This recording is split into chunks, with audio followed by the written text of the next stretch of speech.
So hey guys, welcome back to my two videos. तो इस video में दोस्तों डिस्कस करने वाले हैं यहाँ पर। मेरा नाम है जियो फाइनेंशियल सर्विसेज। अब जियो फाइनेंशियल सर्विसेज एनबीएफसी को लेकर अनाउंसमेंट की वजह से बजाज फाइनेंस को गिरा चुकी है, बट जियो फाइनेंशियल सर्विसेज ने फिर स्विच किया है सीआईसी की ओर। बट इसको लेकर आरबीआई का जो अप्रूवल है वो काफ़ी ज़्यादा मैटर करता है।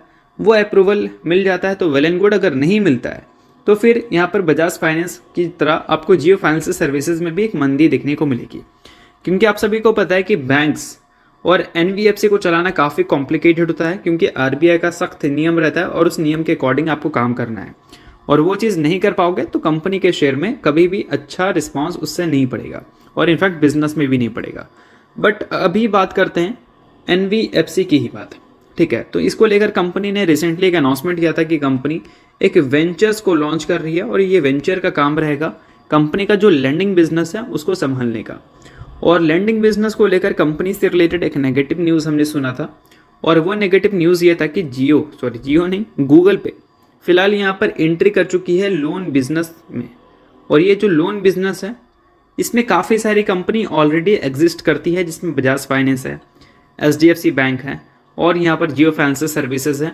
अब यहाँ पर एक और नाम जोड़ दो आप, गूगल पे का, क्योंकि गूगल पे अब यहाँ पर छोटा छोटा लोन्स जो है वो प्रोवाइड करेगी जितने भी रिटेल होते हैं उनको, लाइक जितने भी छोटे छोटे पर्सन होते हैं, लाइक किसी को अगर 10,000 या 15,000 या 20,000 का ज़रूरत है तो उसको बैंक से तुरंत तो लोन मिलता नहीं है। उसके लिए ऑलरेडी आप सभी को पता है काफ़ी सारा कॉम्प्लिकेटेड प्रोसेस होता है, जिस वजह से वो उतना ज़्यादा वेट नहीं कर पाते हैं, और मेनली बैंक्स उनको लोन देती भी नहीं है। बट बैंक्स छोड़ो, अब यहाँ पर गूगल पे लोन देगी, जिसका स्टार्टिंग जो होगा वो 15,000 रुपये से होगा, और इसका जो ईएमआई पड़ेगा वो सिर्फ और सिर्फ 111 रुपये से होगा, यानी कि सबसे कम 111 रुपये का ईएमआई रहेगा। तो ओवरऑल देखा जाए तो ये एक काफ़ी बड़ा अपडेट है, जो कि यहाँ पर जियो फाइनेंशियल सर्विसेज के लिए एक सरदर्द हो सकता है कि अगर आरबीआई मान लो यहाँ पर सीआईसी में एंट्री ना देती है तो।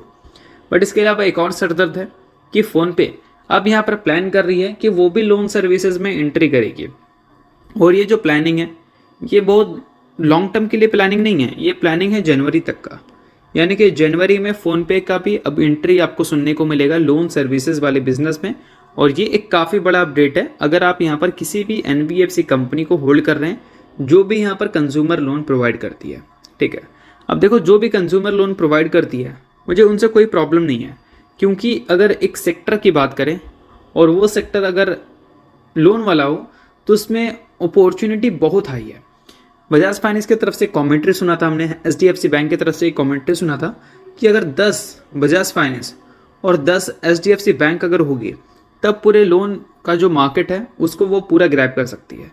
अब बजाज फाइनेंस देखो कितनी बड़ी कंपनी है, एचडीएफसी बैंक कितनी बड़ी कंपनी है, अब ऐसी ऐसी 10 कंपनी चाहिए तब वो पूरे मार्केट को ग्रैब करेगी। तो देखा जाए तो जो भी न्यू प्लेयर आ रहे हैं उनके लिए भी ये मार्केट में जगह है, बट ये मार्केट में एंट्री न्यू प्लेयर की वजह से जो पुराने प्लेयर हैं उनको थोड़ा मोड़ा कस्टमर यहाँ पर ट्रिम करना पड़ सकता है। तो ये सारी चीज़ें जो हैं वो आपको पता होनी चाहिए।